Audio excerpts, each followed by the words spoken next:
এই মুহূর্তে সবচেয়ে বড় খবর, বিগ ব্রেকিং নিউজ। দর্শক বন্ধুগণ, আপনারা দেখছেন সবুজবঙ্গ নিউজ। কার্যত উত্তর পূর্বের রাজ্যে ত্রিপুরার দিকে আমাদেরকে একটু নজর দিতেই হচ্ছে। ত্রিপুরা রাজ্য রাজনীতিতেই এবার সিপিএম বিরোধী দল হিসেবে কিন্তু এগিয়ে থাকলেও এবার ভোটাররা কিন্তু সিপিআইএম এর দিকে এগিয়ে আসছে, এমনটাই খবরের ইঙ্গিত জানানো যাচ্ছে যে বাম যুব সংগঠন এসএফআই বা ডিওয়াইফাই আজকে রাজ্যের তারা যারা দায়িত্বতে রয়েছেন তাদের হাত ধরেই কিন্তু সমহিমায় আগামী দিন কিন্তু সিপিআইএম এ যোগ দিতে পারে বলে এমনটাই খবর। সেখানে 800 থেকে 700 জনেরও বেশি ভোটার কার্যত, কেননা একসময় যারা সিপিআইএম পার্টি করতো তারা ঘরের ছেলে ঘরে ফিরতে পারে।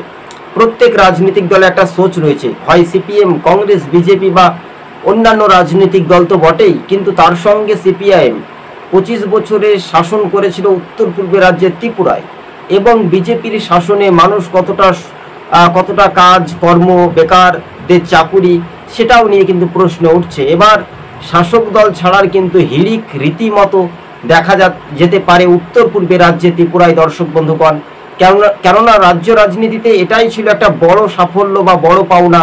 স্বাভাবিকভাবে যে মানুষের রায় বা জনগণের গর্জনে সেটাই কিন্তু স্পষ্ট হচ্ছে, এবং এই স্পষ্ট বার্তায় কিন্তু রাজনৈতিক যে সমীকরণ সেটাই নিয়ে এক প্রকার হাওয়া নিশ্চিন্তে বলাই যেতে পারে। দর্শক বন্ধুগণ, তবে হ্যাঁ, আমাদের চ্যানেলটি যারা প্রথম থেকে শেষ পর্যন্ত দেখবেন অবশ্যই তাদেরকে আমরা ধন্যবাদ জানিয়ে চ্যানেলটি পাশে থাকার বার্তা দিচ্ছি আপনাদের সঙ্গে।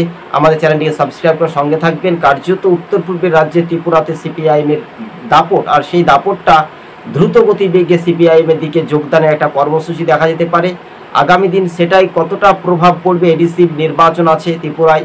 আমরা বিগত 5 বছরে শাসন এবং বর্তমানে 2025-এ শাসকের শাসন কতটা দেখার